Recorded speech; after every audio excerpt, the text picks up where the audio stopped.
Pagi ni nak buat kerja-kerja bertukang sikit. Nak adjust sikit meja. Ada meja second hand, meja makan dengan meja office second hand. Nak buat pot untuk TT Live. Ni tempat nak buat ni lah. So ni meja office yang lama. Punya kayu atas tu sudah adjust. Ambil buat benda lain. So sekarang ni nak pakai ni. Nak buat untuk meja dekat garden.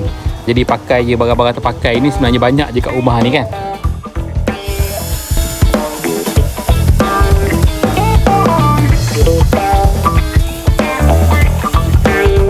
Tips apa yang nak buat home office, nak biar ada home office, nak ada meja, you boleh dapatkan macam perabot-perabot ni, boleh dapatkan perabot second hand sebenarnya, dan you boleh dapat macam meja office yang pada saya masih lagi cantik, boleh dapat dengan harga RM100, tapi kena survey lah dekat beberapa kedai second hand.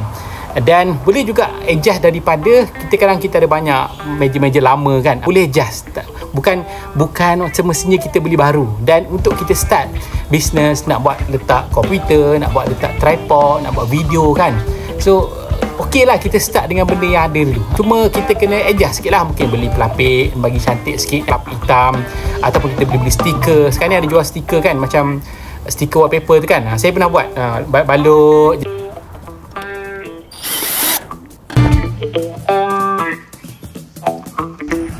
Okey, Alhamdulillah dah siap pun meja garden saya untuk saya buat live, insyaAllah setiap pagi.